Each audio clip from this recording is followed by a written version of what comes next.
Can you really reduce the number of emails arriving in your inbox by 2/3? Only receive email that is important to you that you want to see in the inbox. Can you really fix your email inbox? That's the dream, right? John receives too much email. On a typical day, he gets 50 to 70 messages in his email inbox, and that is probably a lot less than many of you receive. Just looking at the number of emails coming in when he opens his email app in the morning is depressing.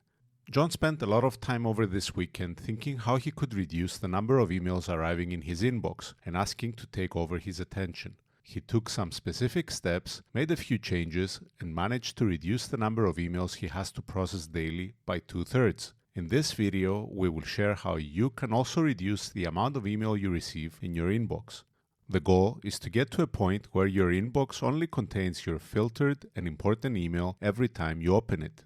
Welcome to our channel. For anyone who is new to this channel, we share with you the workflows of exceptional performers so that you can get motivated and improve your life. So make sure to hit the subscribe button to be notified of any new episodes.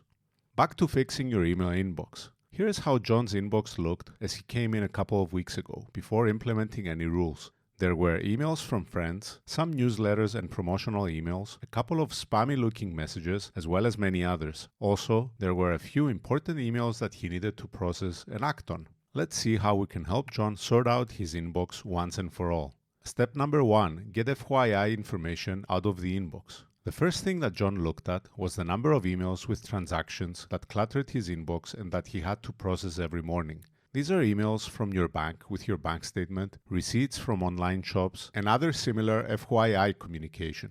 John obviously wants to keep receiving this information, but doesn't necessarily need to see it as soon as it arrives. Therefore, he made a folder called Paper Trail and created automated rules to magically move these FYI emails into this folder and mark them as read. In this way, they're stored together safely where he can access them easily, but will no longer create clutter in his inbox. Step number 2, dealing with newsletters. We all use our email addresses to sign up for newsletters. It seems like the preferred way for internet websites to get access to our time and attention these days. We also receive promotional email from websites we bought things from that we might be interested in keeping updated occasionally, such as your favorite electronics shop, which often has flash sales. Going through the list of newsletters and promotional email, John realizes that he has really 3 types of newsletters he's receiving. 1. The ones he really wants to read as soon as they're published. The weekly newsletter from Tim Ferriss and the promotional emails from his favorite electronics store are those he doesn't want to miss. For these, he created a folder called To Read and an email rule to automatically move them in this folder.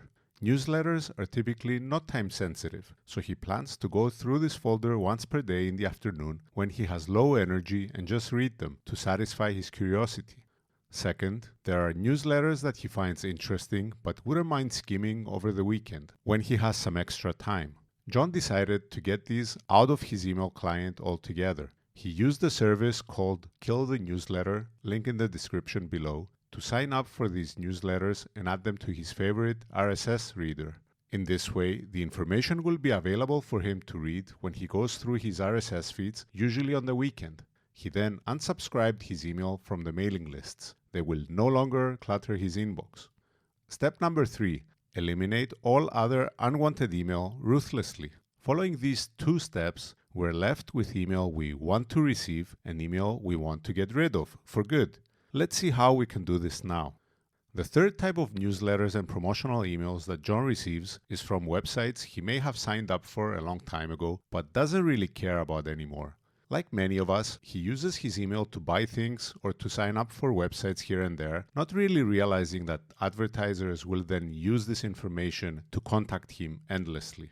His interests also change from year to year, and newsletters he signed up for years ago are no longer relevant to the current stage of his life.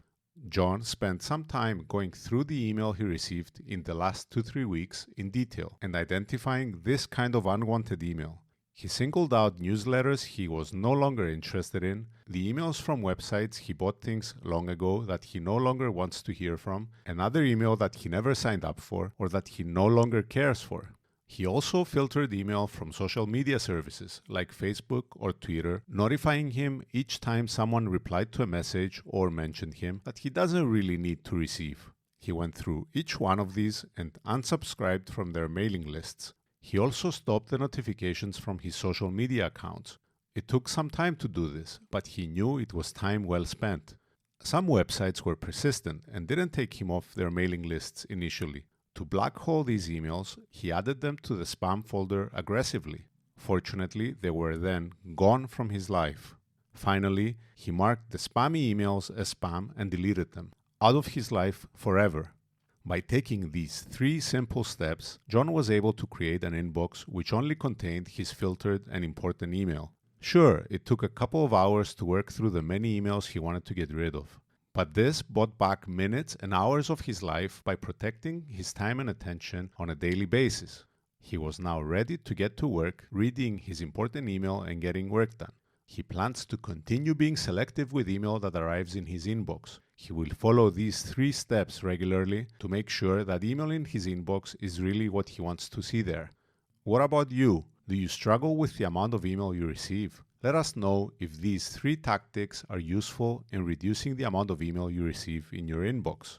What are some additional strategies that you have used to get email down to a manageable level? Please share your workflows in the comments below. If you like this video, hit the like button below and subscribe to the channel to receive more great content on workflows of exceptional performers. And I will see you in the next video. Bye bye.